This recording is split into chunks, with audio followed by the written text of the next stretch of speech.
perkembangan bank sampah di Indonesia, bagaimana upaya pemerintah untuk terus mendorong bank sampah ini? Ya, jadi pertama kita ingin bahwa bank-bank sampah ini semakin diperbanyak gitu ya secara kuantitas ya. Sehingga volume sampah yang ditangani, yang dikumpulkan atau ditransaksikan di bank sampah itu juga semakin besar. Itu penting saya kira.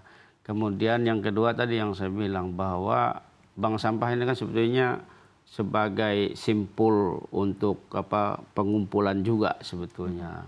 Nah tentu off-taker besarnya itu lebih penting lagi gitu ya. Karena untuk menghidupkan supaya bank sampah ini jalan gitu ya ke depannya. Nah off-taker itu tentu produser-produser yang tadi yang saya bilang menghasilkan produk-produk berbasis misalnya kemasan dan seterusnya.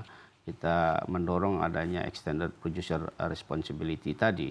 Nah, di dalam tadi Permen 75 2019 itu juga kita minta bahwa setiap korporasi yang menghasilkan produk-produk kemasan dan sebagainya ini memiliki rencana kelola sampahnya. Ini juga mendorong ya. Untuk bank-bank sampah ini bisa hidup gitu ya ke depan karena mereka harus punya perencanaan ya tentang itu bagaimana dia mengambil kembali produk-produk yang sudah ada di bank sampah bahkan di tempat-tempat TPS 3R dan seterusnya ke depan. Jadi yang berikutnya tentu regulasi kan sebetulnya kita sudah cukup punya ya regulasi tentang ini ya. Nah, kembali mendorong sebetulnya bagaimana ekosistem circular ekonomi ini berjalan dengan baik gitu ya.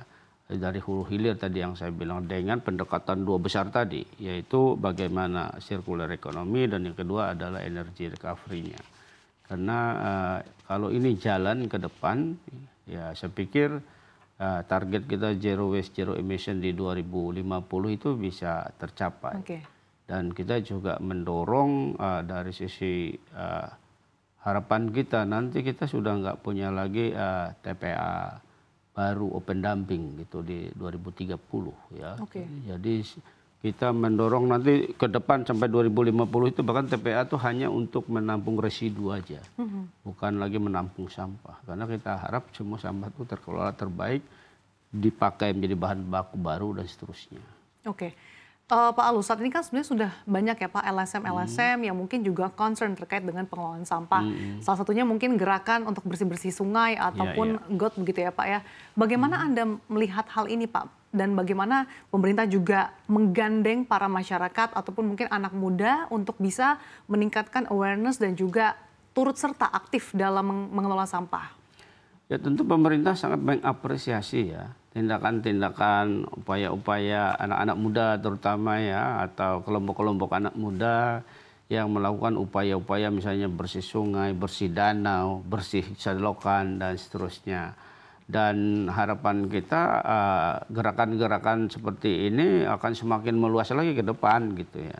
Itu bagian dari menunjukkan tingkat kesadaran yang sudah mulai bagus bagi anak-anak muda misalnya. Dan tentu tidak hanya membersihkan dari sungai, dari danau, dari selokan ya.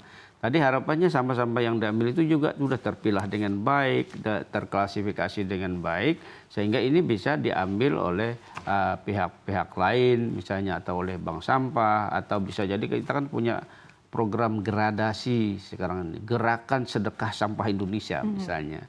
Jadi bisa dikasih sedekah untuk pemulung, untuk masyarakat yang mengelola sampah itu hasil dari upaya tadi bersih sungai, bersih danau, bersih selokan itu. Jadi artinya banyak pihak lingkungan baik, ada yang menerima manfaat juga misalnya lewat sedekah sampah Indonesia itu, dan juga bagi industri-industri circular economy atau daur ulang bisa hidup juga karena ada bahan bakunya. Ya. Oke, dan sejauh ini kan sebetulnya yang sudah saya tanyakan sempat juga tadi kepada Anda Pak Alu bahwa sudah ada beberapa perda terkait dengan denda misalkan untuk membuang sampah sembarangan. Apakah Anda melihat bahwa langkah preventif ini cukup efektif Pak untuk mencegah? Karena jangan sampai mungkin nanti banyak yang turut serta juga concern untuk mengolah sampah tapi kemudian dari segi preventifnya ini tidak tegas gitu Pak? Ya, jadi sebetulnya tindakan berupa denda dan sebagainya itu sebetulnya bisa positif, bisa juga gitu ya. Bisa positif, bisa juga belum tentu menggugah kesadaran gitu ya. Karena pendekatan penegakan hukum termasuk denda segala macam ini mungkin efek jaraknya bisa bisa jangka pendek gitu ya. Tapi jangka panjangnya kan belum tentu. Nah, yang paling penting sebetulnya perubahan perilaku tadi, perubahan kesadaran diri dan sebagainya supaya ini kan masalah kita semua gitu, masalah bersama. Jadi orang yang buang sampah pun harusnya sadar bahwa suatu saat dia bisa mendapatkan penyakit misalnya, mendapatkan dampak negatif akibat ya, karena sekarang kan di tingkat global nih sampah tuh dianggap salah satu polutan. Ya. Polutan, jadi polusi daratan, perairan darat bahkan laut gitu. Sehingga ini menjadi hal yang harus kita perhatikan bersama. Karena di tingkat global terus terang saat ini juga sedang dibahas yang namanya konvensi untuk mengakhiri polusi plastik. Oke. Ya, itu hasil keputusan United Nation Environment Assembly yang kelima. Jadi keputusan 14 kalau nggak salah, bagaimana melakukan end to plastic pollution. Saat ini juga sedang dibahas Intergovernmental Negotiating Committee-nya untuk nanti itu apa yang disuarakan antar negara dalam forum tersebut? Ya, pertama kan di dalam keputusan untuk mengakhiri polusi plastik ini, terutama sekali di marine ya, di lautan, itu bahwa hasil keputusan UNIA 5 itu sepakat negara-negara ini melihat bahwa ya tadi sampah ini termasuk plastik merupakan bahan polutan juga. Yang kedua skalanya semakin luas gitu, semakin besar dari tahun ke tahun. Dan yang ketiga karena ini harus diadres gitu loh, harus diatasi secara serius, secara global juga. Kemudian yang keempat dilihat juga bahwa polusi plastik ini bisa transboundary, lintas batas gitu ya, terutama marine plastik. Sehingga disarankan di UNEA waktu itu bahwa ini harus ada full cycle dari circular economy, terutama plastik ya, sehingga harus ditangani secara serius. Sehingga diusulkanlah adanya konvensi itu yang nanti penanganannya lebih bersifat legally binding. Oke. Iya. Kalau Indonesia sendiri apakah sudah ada rencana aturan Pak terkait untuk mencegah transboundary sampah plastik ini? Nah kan kalau ini nanti konvensi ini udah disepakatin, ya kita menjadi bagian dari party itu juga harus menyiapkan diri gitu. Menyiapkan infrastrukturnya, menyiapkan kelembagaannya, menyiapkan pendanaan dan sebagainya supaya ya tadi kita menghindari, terutama untuk negara kita sendiri lah ya.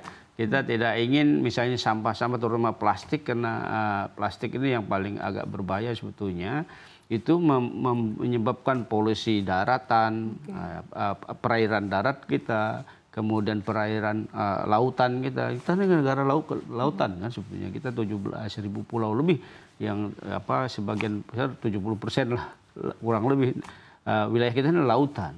Jadi kalau itu nggak kita kendalikan di dalam negeri kita juga akan menyebabkan masalah bagi kita sendiri. Nah belum lagi nanti kalau terjadi transboundary plastic pollution lewat marine ini, ya kita bisa kena sanksi juga. Nah, jadi kita harus siap-siap secara kelembagaan, secara regulasi, secara SDM, teknologi dan seterusnya, termasuk resource mobilization-nya, pendanaannya, supaya kita tidak jadi masalah ke depan, saya kira. Oke. Di awal tadi kan sempat dimention juga Indonesia ini menjadi salah satu produsen sampah terbesar kedua di dunia, Pak, bahkan setelah China. Dengan adanya concern ini, Pak, apalagi Pak mungkin regulasi atau kebijakan yang akan dikeluarkan oleh pemerintah untuk bisa mengatasi hal ini, Pak? Karena kan ini betul-betul bisa dikatakan sudah menjadi lampu kuning untuk Indonesia. Ya, pertama kan tadi kita sebetulnya regulasi kita yang ada itu menurut saya cukup sementara ya. Tinggal kita masing-masing semua bekerja bersama-sama, semua stakeholders, untuk melakukannya, menerapkannya, menjalankannya secara konsisten, ya, sesuai perannya masing-masing. Itu satu. Kemudian yang kedua, ya pemerintah juga sekarang mengembangkan sistem informasi sampah nasional, misalnya SIPN. Nah, semua data informasi tentang kelola sampah di seluruh kabupaten, kota, dan sebagainya di Indonesia ini kita harapkan terintegrasi seluruhnya di dalam SIPN kita itu. Sehingga kita bisa lihat, kabupaten ini, kota ini, penanganan sampahnya seperti apa sih, pengurangannya berapa sih, tingkat ininya berapa gitu. Sehingga data itu di SIPN kita tuh sangat lengkap sebetulnya. Data spasialnya ada, bahkan lokusnya berapa, timbulan sampahnya seperti apa, kemudian komposisi sampahnya seperti apa. Sangat detail ya Pak? Iya, sangat detail. Bahkan TPS 3R-nya di mana, kemudian bank sampahnya di mana, TPA-nya di mana, dan seterusnya itu sudah lengkap. Ya, kemudian yang terakhir tadi kita mendorong bahwa ke depan itu kita ingin bahwa tidak ada lagi TPA yang sifatnya open dumping. Ya. Kita sudah tidak ada lagi. Bahkan TPA baru di 2030 harapan kita sudah tidak ada lagi. Jadi yang ada hanya untuk menangani atau menampung residu. Ya. Terkait dengan kolaborasi tadi kan dibutuhkan semua komponen harus bersama-sama ya Pak untuk mengatasi hal ini, tidak hanya cukup dari pemerintah. Tapi seperti apa sih Pak mungkin upaya pemerintah untuk menggandeng korporasi-korporasi untuk bisa bersama-sama Pak, mungkin skalanya bisa lebih besar dalam menggandeng korporasi? Ya, tadi saya kira kalau dilihat perkembangannya dalam 2 tahun terakhir ini, keterlibatan korporasi itu juga sudah mulai bagus juga, meningkat ya dari tahun ke tahun. Di dalam terutama tadi bagian dari kebijakan extended producer responsibility itu, mereka juga mengambil kembali produk-produk hasil limbah dari produknya dia gitu, dari diambil kembali digunakan sebagai bahan baku.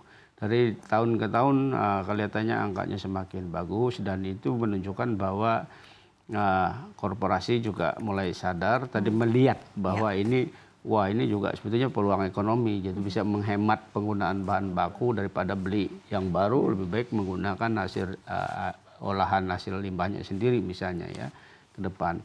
Ya, yang kedua memang tantangannya kadang-kadang harus kita jujur bahwa harga hasil limbah, olahan limbah atau sampah plastik ini itu masih kadang-kadang tantangannya bagaimana harganya itu bisa lebih rendah gitu. Kita bisa, karena masih rada mahal kadang-kadang, sehingga ini tantangan ke depan bagaimana lebih efisiennya kita lakukan sehingga harganya bisa lebih kompetitif dengan harga plastik baru misalnya. Tapi dukungan dari pemerintah kepada korporasi seperti apa Pak?